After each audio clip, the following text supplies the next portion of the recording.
Hello, welcome to my channel. Another Bibliophile Reads. My name is Greg. This is Monday afternoon, May 20th. I am in Rappahannock Cellaries, a winery in Virginia. I am sitting on an Adirondack chair under a willow tree, reading my Kindle. This is week 3 of horror Mayhem. It is dedicated to classic horror. The definition of classic horror is a little bit open for negotiation because people have different ideas of when the classic age starts. One of the co-hosts in the Voxa group says, anyone who claims that the 80s is classics is going to get a sock in the face.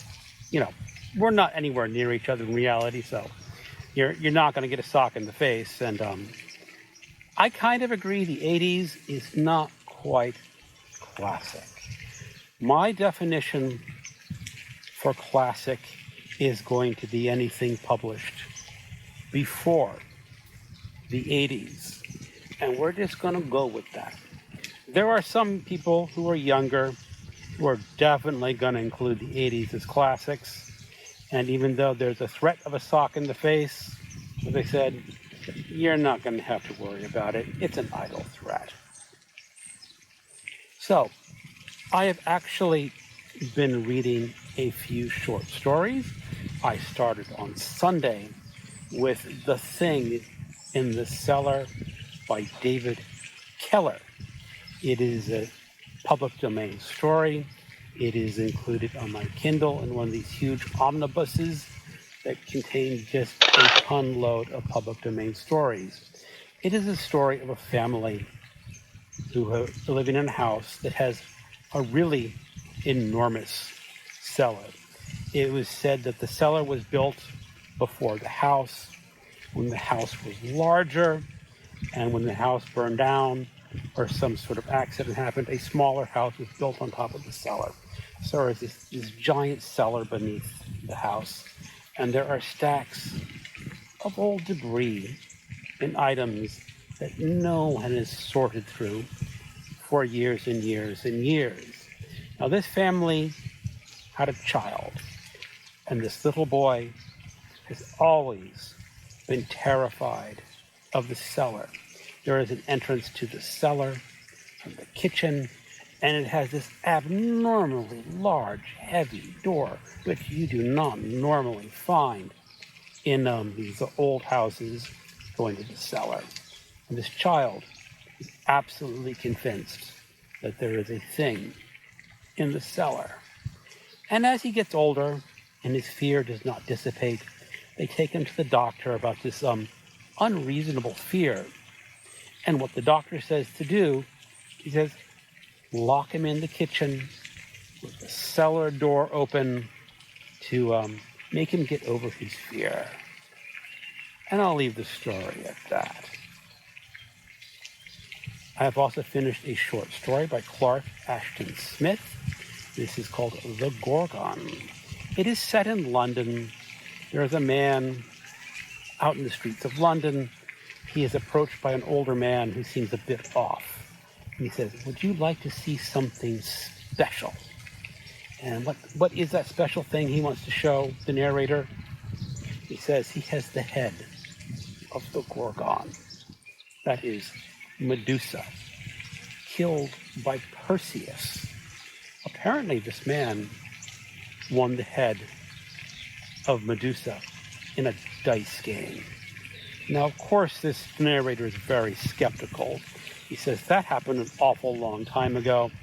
I don't think you could have won this in a game of dice. And the strange man narrates, there are many different ways and paths in this world. And some of these paths may cross space and time. He guarantees the narrator that he has the head of Medusa, and he is willing to show it off. Clark Ashton Smith is usually good and he does not fail in this short story. So that's as far as I've gotten. I am also reading a classic horror novel. This is taken from the Rim of Morning collection. It is a collection of 2 cosmic horror stories written in the 30s. The author is William Sloane. As I understand it, these are really only 2 things that William Sloane ever wrote, but they are considered really groundbreaking in the genre of cosmic horror.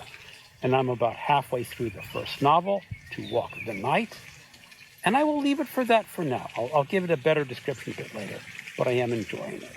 Stephen King wrote the introduction, and he also liked this novel. I am only going to read this one novel in the collection for Classic Horror Week because I'm going to want to move on to different classic horror stories.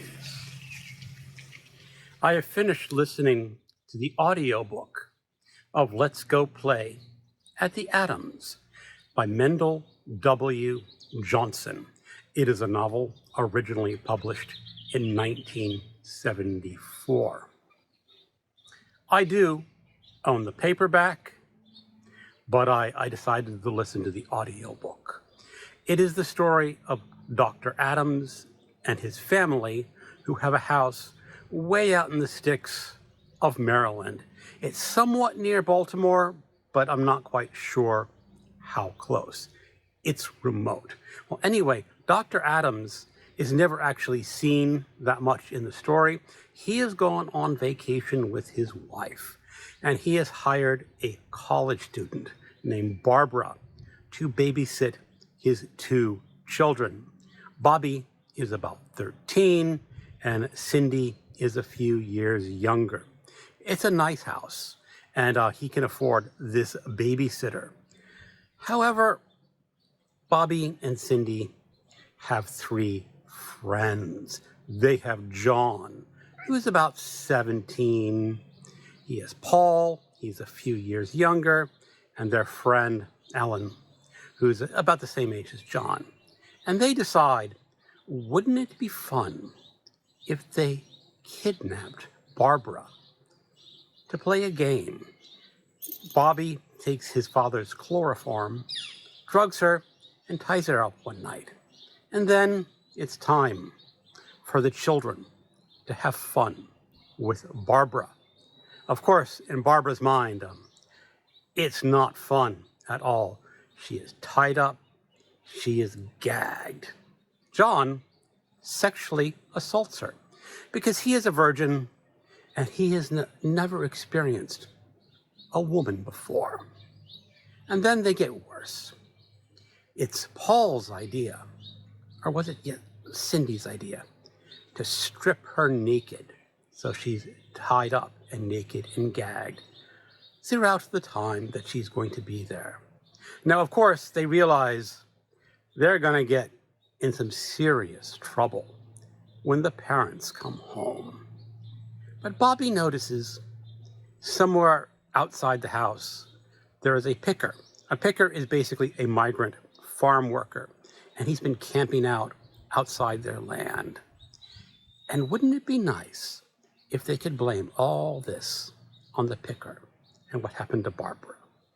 Of course, they're worried that Barbara might tell, unless she can't. And this is a novel of psychological horror. It's the breakdown of normal society. Individually, Bobby is not all that keen on harming Barbara. John, why, he was kind of curious about her body, is not necessarily all that keen on harming Barbara, but they know they can't let Barbara talk. And in many ways, this book sort of reminds me of Lord of the Flies in the way that civilization and morality breaks down. And it ends in just one horrific scene at the end, which gives this book a very nasty and well-deserved reputation. But it is a fine example of a horror novel and what people might do to each other. It's a good one. I have read 2 more stories from the Greatest Ghost and Horror Stories collection on my Kindle. That is the collection that, of course, is about 5,500 pages long. So it'll take me a number of years to work through the short stories. Third one I read this week is The Monkey's Paw by W.W. Jacobs. Perhaps one of the most famous short stories in the English language. This is, of course, the story of a couple, and they have an adult son. They're not very rich, and one day they have a guest who's been out to the Orient, let's just say, and he brings back a monkey's paw that's been mummified, and he tells them a story that this was created by one of the religious men out there, and the owners, or up to 3 owners, can have 3 wishes on the monkey's paw. And he is the second owner, and he says, don't bother with the monkey's paw. It's not worth it. Those wishes are not worth it. But of course, he lets them have the monkey's paw. Well, not exactly let him have. He throws it on the fire, and the father pulls the monkey's paw off the fire. And the first thing they want to do is think about their financial status. And since they're poor, they think hard, and he wishes for 200 pounds. And nothing happens. No money magically appears. And they're thinking, the monkey's paw does not grant wishes. Well, the next day, their son goes off to work. And a little bit later, they hear a knock on the door. It's the representative of the factory where their boy works. And the boy has been pulled into the machinery and killed horribly. You get the idea of mangled parts. And this representative says, we want to ease your suffering. Here is 200 pounds. And of course they're horrified, but this could just be a coincidence, couldn't it? There may not be such a thing as a wish. And then the mother convinces the father, because she's so devastated at the loss of her boy, to wish her boy alive again. And he does. And it's at night. And this boy has already been buried in the graveyard. And suddenly, the wife is waiting by the door, and the husband is sensing that something is coming from the graveyard. And well, should I leave it there? Most of you have read this story, and or at least heard this story before. And this is not the first time I've read this story, and I really like it. It's very atmospheric. You get this feeling, this poor couple, and just the futility of wishes, and the possibility that this is all just natural. Maybe there isn't any wishes on that monkey's paw. Great story. The second one I read is an odd one for this collection.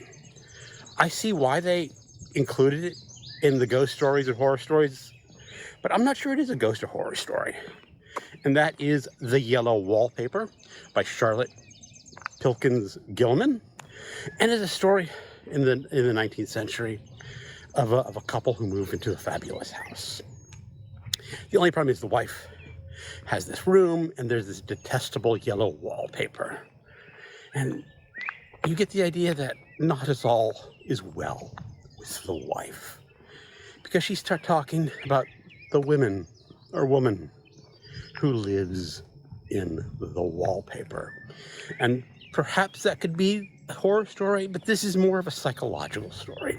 This is the idea of what happens when a mind begins to break down. And you have to decide at the end if, again, like the monkey's paw, is there a rational explanation for this story?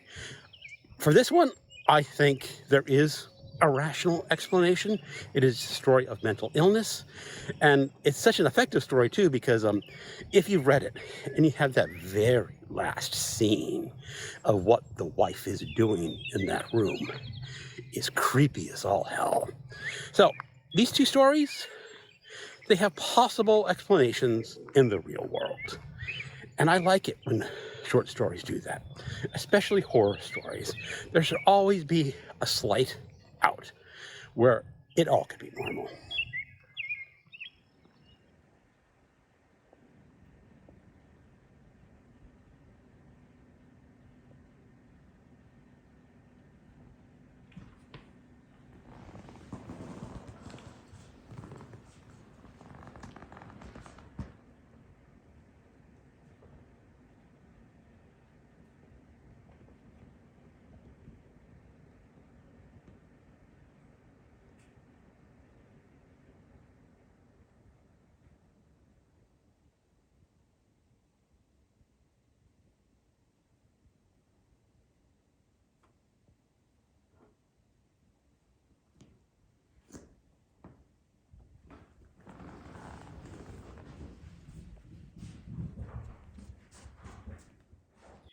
I have finished To Walk the Night by William Sloane, collected in this book, The Rim of Morning, Two Cosmic Tales of Horror, published by NYRB Classics. This novel was originally published in 1937.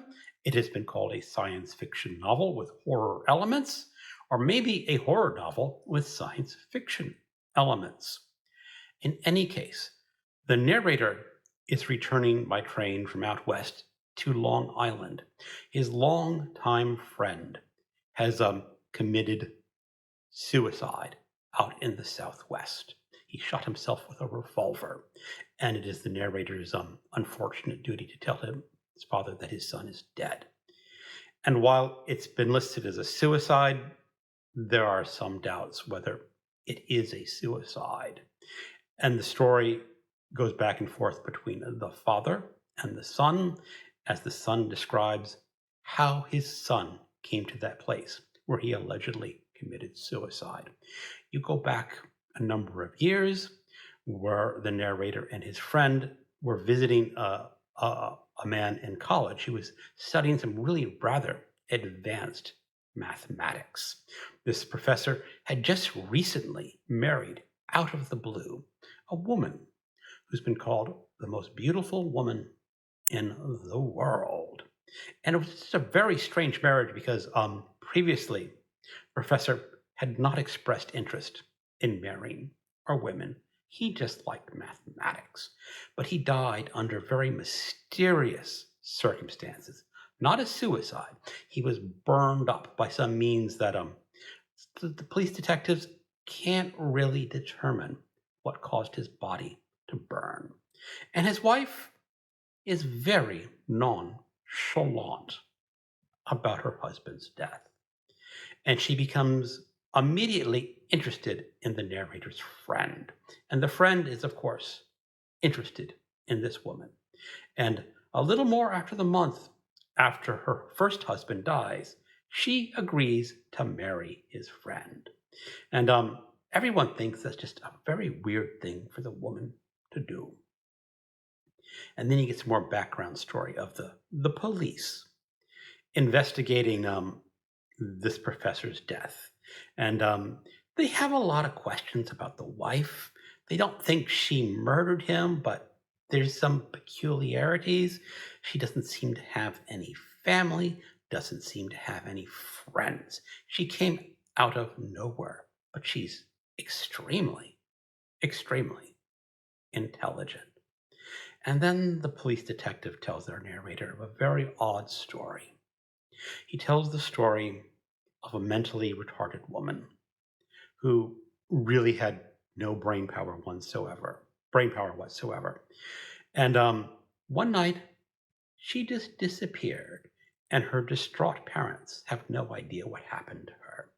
So I'll leave the story at that. Now, I've read enough of these kind of stories that I know exactly what's happening. I imagine that when this book was published in 1930, 7, it was all fresh and new. But for me, it's old hat. But even being old hat, I actually enjoyed this story because the author has a really good build up to the conclusion, even though I knew what the conclusion would be fairly early on in the book. I can still recommend it. I will get on to the second novel in this collection someday. I have been reading Tales from the Crypt, Volume 3, from the EC Archives.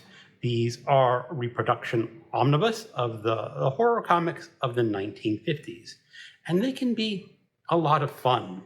You know, they just don't make these anymore, and they're very much a product of their time. There was a big hue and cry back then about what a bad influence horror comics and other comics would have on little children. Now, in my mind, these comics can be a little too moralistic. If you are a bad man cheating people in business, or you are a woman cheating on your husband, you will meet your comeuppance in these comics, and your end will be horrible, which makes these comics really kind of fun. Now, I'm not finished with this. I'm going to be reading, a comic every other day or so, so it'll probably take me into next month to finish these, but they're a lot of fun. Okay, that's a wrap for Classic Horror Week. I had a lot of fun, and now it's on to contemporary horror. I will be trying to read probably 2 or 3 shortish horror novels. I'm probably not going to pick up any modern short stories or contemporary short stories, just because I don't have as many of those as I have of the classic short stories. I do have some on that cusp from the 80s, especially Clive Barker, but I will be focusing more on the novels. Thank you for watching, and keep on reading.